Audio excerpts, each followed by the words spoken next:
What's happening, guys? Nick here from S2 Strategic Defense. Just thought I'd make a fun video for you guys and talk a little bit about knife deployment, or basically getting a folder knife into the fight, getting the blade open. And there's a bunch of different reasons. There's a bunch of different methods, and it's a lot of it is just about familiarity. Now, I don't want you to think that this is about combat and self-defense, although I think the lessons learned can be directly related.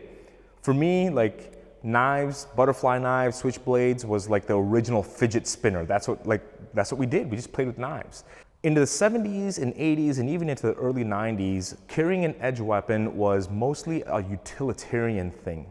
So you had guys that were working in warehouses, construction workers, a variety of different people, but the knives were heavier, they were slower in the bolster, and most of the time they required both hands to crack the knife open. In the 90s and up to the 2000 marker, there was more of a command or demand from law enforcement and military where they might have their hands tied up doing something else, and they might need the other hand to open up the blade and get that into whatever situation they're in. And having that kind of a demand now started to revolutionize the design of the blade. They started getting lighter, faster. They start coming with different kinds of features, like the wave feature. You had, although switchblades were made illegal, but some special operations groups have what we call ballistic knives, push button or automatic knives. Bunch of different stuff out there, okay? And that really started to change. Now, into the mid-2000s, you really saw this starting to ramp up. All kinds of manufacturer, whether you're talking Cold Steel or Benchmade or Spyderco and Kershaw, or a bunch of these guys start making knives more designed around the single-handed deployment and more for a fighting purpose, not as much as a utilitarian purpose. Really important to understand that evolution. So if you're using like one of the old school buck knives kind of thing, they're really heavy, that feels like a brick in your hand, and or if you got one of those Swiss Army knives where you got to use a knife to open the knife kind of thing, or a screwdriver, that was a totally different animal, okay? That's not up to today's standards in edge weapons. Now that we have a little bit more light on using edge weapons as a self-defense tool through the popularity of Filipino martial arts, through crime statistics, through the readiness and availability of different edge weapons designs, it's become a thing, right? It's really become a formidable topic. Now, in this video, I'm not talking about fixed blades. Fixed blades are illegal in many places to carry, such as here, so that's a kind of a moot point. Although, if you are in a place where you can carry a fixed blade, nothing's faster, period. Do it, okay? That's what you should get. I'm also not talking about the switchblades, the automatic knives, the push button kind of knives, because again, illegal.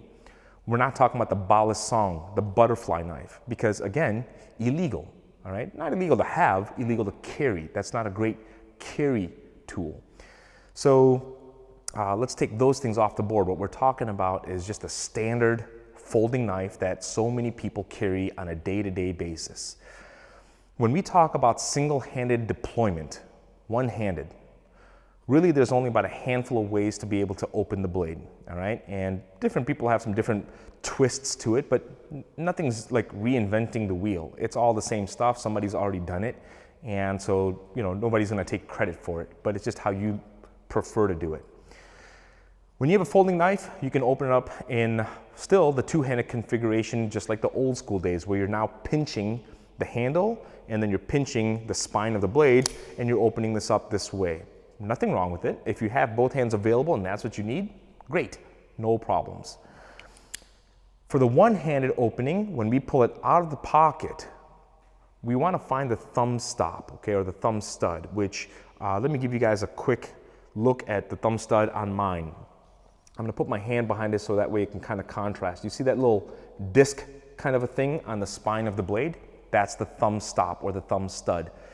When we pull it out of our pocket, our thumb goes to that and starts to open, meaning it's coming away from the folded configuration. It is then followed up by creating inertia, flicking the wrist, and that puts enough inertia into it where the spine now goes all the way back and the blade can lock into place, all right? What we don't want is a limp knife, meaning, I got it this far open and starting to move it around and the blade's moving around, you're gonna cut yourself. We need inertia. It's gotta open. It's gotta open, and it's gotta open. That's all there is to it. So you have that aspect of it, and that puts you typically, depending on how you set your knife up, if you have an ambi knife or not, meaning right side or left side, it'll typically put you in the standard out grip, meaning the edge side is facing forward. Okay, so we pull it out of the pocket, we crack it open, and if you can take a look, now I'm in the standard out grip. If I learn how to roll this, then I'm now in the standard in grip, and if I can run those types of tactics. If I'm holding the blade upside down, okay, now this is the one where it gets kind of tricky. Instead of using my thumb to go to the thumb stop, I use my other fingers, okay? So it depends. For me, I like it on my ring finger or my middle finger, which means it's fitting in as such, okay? And you can see where the thumb stop is making contact right here.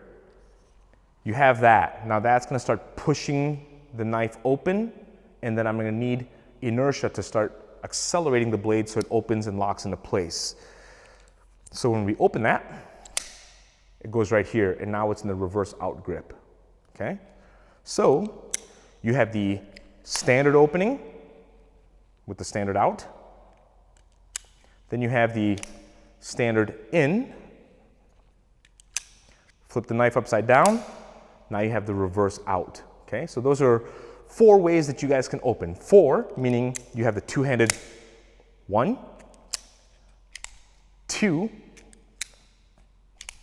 3, flip the knife upside down, and 4, okay? So you have 4 types of deployment that's really easy. And I would recommend that if you guys like fidget spinners, get yourself a blade and start working that. Just be safe, okay?